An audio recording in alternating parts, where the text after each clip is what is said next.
First thing is decide the orientation of your paper. That's the direction it's going to go. So imagine drawing an oval over your critter. If that oval goes sideways, have your paper go sideways. If that oval goes up and down, have your paper go vertically. If your oval is diagonal, it doesn't really matter which way you orient your paper. Okay, so when you start drawing, the other thing is you want to draw large. So have that critter fill most of that paper. It's going to make it so much easier later on to begin coloring it in if you're working big. So work big. This is too small. There's a lot of empty leftover area, so do yourself a favor, erase it if it starts getting too small, and draw it big. Okay, on the flip side, you can also use the back side of your watercolor paper, but we'll get one sheet, make it big. Okay, the other tip is to draw it light until you get it right. You're going to be using a pencil. I'm going to use this Vine charcoal so you can actually see what I'm doing. Always start with the biggest thing first, and that happens to be the abdomen of this beetle, okay? Think of a way to describe it. It's kind of like a U shape. It's kind of square at the top, and it kind of starts in the middle of my paper. So again, draw it light until you get it right, okay? And as I am drawing this, you're going to see I'm doing a series of kind of sketchy lines that help me kind of map it out.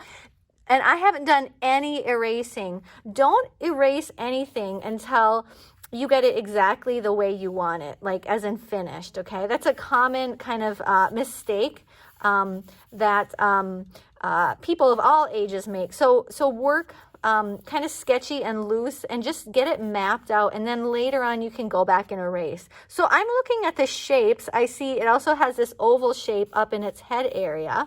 Okay, so I'm just kind of sketching it out, and then it kind of has these bulb-like eyes. Okay, so again, think of descriptions. It's got this kind of half circle for its, I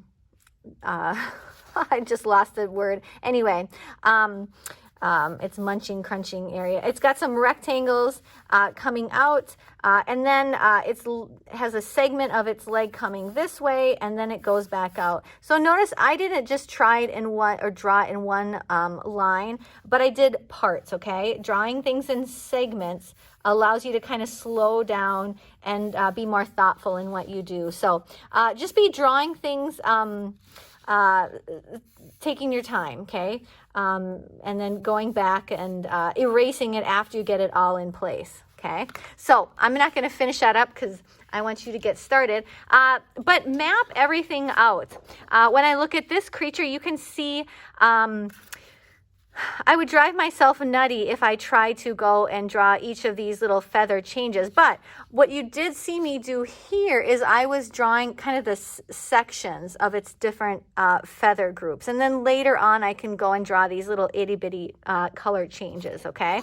If I were, on the other hand, drawing this hummingbird moth, as I have here, I'm not done yet with this. I need to go and map out those color changes. And so if I come back here, I can see there's a line going and kind of stretching that way. There's this very kind of irregular kind of pathway kind of wandering. So get all those things mapped out.